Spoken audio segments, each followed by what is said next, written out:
you guys, this is infection control lesson 1C. So in this lesson, our objective, what we're going to learn is the main thing is EPA, and we're going to discuss the disinfectants, the non-porous surfaces, and disease. So let's go ahead and get started. So if you guys remember, EPA stands for Environmental Protection Agency, and EPA was created under OSHA. And it's a department that's main focus is on disinfectants that are sold and used in the United States.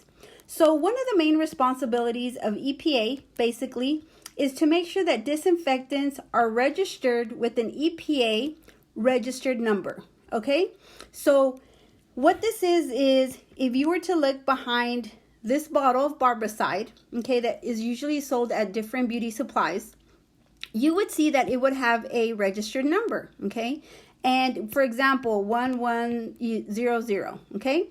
And this number would have its own registered number as well.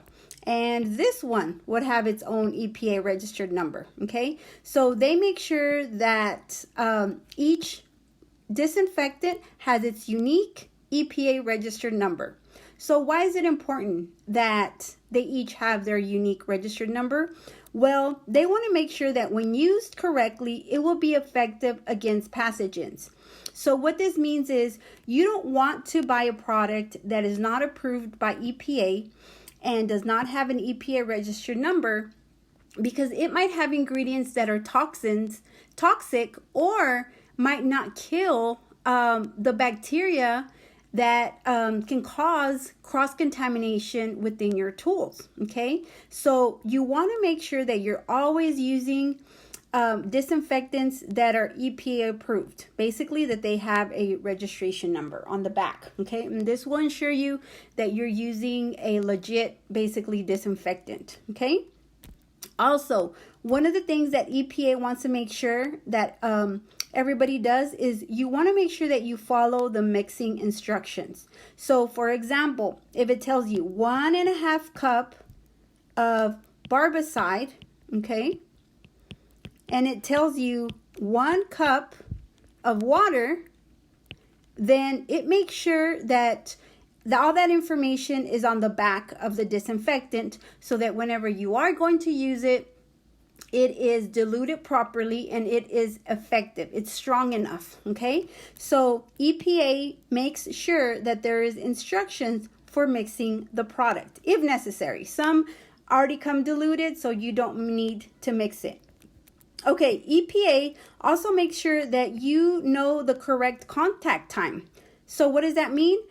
That means that if you're going to disinfect a product, that you know how long that product has to be immersed with that disinfectant. So for example, if you were to use Barbicide, most of the time, you always want to read the manufacturer's instructions. Most of the time it's 10 to 15 minutes.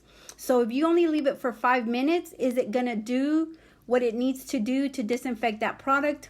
Probably not, okay? So you always want to make sure that you read the instructions and follow the correct contact time. That means the amount of time that product needs to sit on the product in order for it to disinfect properly. Not only do you want to make sure that the contact time is correctly, but, for example, let's say you have a container and it's full of, your disinfectant, but you put your comb in there and only this part right here is in the disinfectant. Well, what's going to happen to the top? It's not going to disinfect because it's not all completely submerged, okay? So you also want to make sure that anytime you're going to disinfect a product, okay, that your product is all the way inside, and it's completely covered with the disinfectant so that it disinfects properly, okay? All right, so EPA makes sure that that each disinfectant has a registered number. It makes sure that you know the mixing instructions. It makes sure that you have the contact time, and EPA also wants to make sure that you are using it on the correct surface, okay? So, for example, EPA, okay, the Barbicide. you're not going to use it for things that, like for example, a towel. It's not going to work properly. That's not what it's for, okay? So you also want to make sure that you read the instructions that the EPA has given on what type of surface it is proper to use that disinfectant, okay? So EPA gives, make sure that the product, that the chemical has instructions on what type of surface it will work on. All right, so we talked about EPA, works with the disinfectants. So what exactly is a disinfectant? Well, disinfectants are chemicals, okay, that destroy most. That's very important that you understand. Most. Does it kill all bacteria, fungi, and viruses? No. Disinfectants only kill most. That's why you see, for example, 99.9, okay? Because that's not all of them. All of them would be 100%. So this is an example of a disinfectant because it is used to disinfect your implements, okay? So there are two main types of disinfectants, okay? We have the first one, which is the hospital disinfectant, and the second one that is, majorly used in the salon is the tuberculocidal disinfectant. So let's take a look at those two types of disinfectants. All right, so the first one that we're going to discuss is the hospital disinfectant, all right? So just so you know, the term hospital, okay, is just used by cosmetologists so that we know that it is a high-level disinfectant, meaning it is very strong. But EPA does not use that term, hospital grade, okay? We just use it to distinguish that it is, truly very strong. It's not just soap and water. It's an actual chemical. It's a strong disinfectant, okay? Another thing that you do want to know is that hospital disinfectants are effective for cleaning blood and body fluids. So if you cut someone accidentally, blood gets onto the shears, you can use that disinfectant to disinfect your shears. And body fluids is like sneezing or, the coughing, the spitting, or somebody actually vomiting and so forth. Okay, so hospital disinfectants are effective for cleaning blood and body fluids if done correctly, obviously. All right, hospital disinfectants can only be used on non-porous surfaces. So like I said earlier, these disinfectants cannot be used, like for example, on towels. They cannot be used on cotton. They cannot be used on orange wood sticks. So non-porous means that the item is made or constructed of a material that has no pores, openings, and cannot absorb liquid. So a towel can absorb liquid, cotton can absorb liquid, orange wood sticks can absorb liquid. So those are examples that are porous items, so they would not be able to be used. So examples of non-porous would be like your table, your shears, your comb, things that do not absorb liquids, basically, okay? All right, so hospital disinfectants are also very good at controlling the spread of diseases, okay? Obviously, that's why we want to use them in the salon.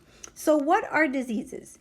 So diseases is an abnormal condition of all or part of the body or its system or organs that makes the body incapable of carrying on normal function. So when there's a disease in the body, basically it's making the body not able to normal like function. It's going to kind of make it stop, and somehow it's going to preventing from, working the way it should be, okay? So by us using disinfectants, we're going to stop the spread of diseases. That's why we want to make sure that we clean our tools, our supplies, our equipment properly. All right, so that was hospital disinfectant, and that was our first disinfectant. Disinfectant number 2 is called tuberculocidal disinfectant. So let's look at this one. This one are proven to kill bacteria that cause tuberculosis. So that's the main difference between your hospital disinfectant and your tuberculocidal disinfectant. this one will not kill the bacteria that causes tuberculosis. This one will. Okay, so what is tuberculosis? Well, tuberculosis is a disease caused by a bacteria that are transmitted through coughing or sneezing and is not transmitted on surfaces. Okay, so yes, you're probably thinking, well, I might as well just use this type of disinfectant for all my items just to make sure. Well, there is unfortunately a setback, because this type of disinfectant can actually be harmful to your salon tools and equipment. Because it is so strong, it can rust your equipment, or like, for example, your combs and your butterfly clips. It can make it like it's not going to be as strong enough. It's going to make them very weak, okay, bendable, and just lose the strength in it. So just because this one is stronger doesn't always mean you want to use it, okay? You only want to use this one, I would say, if you feel that there is danger of a client who somehow exposed the salon environment to tuberculosis, okay? But the one that you're going to go for the most is your hospital disinfectant, okay?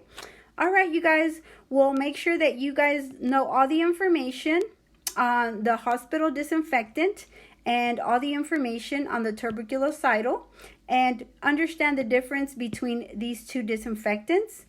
And you want to understand what the role of EPA is in the cosmetology industry, what exactly is it responsible for, and what type of products does it focus on, okay? And I hope you guys enjoyed this video, and please make sure that you review it. And thank you so much for watching.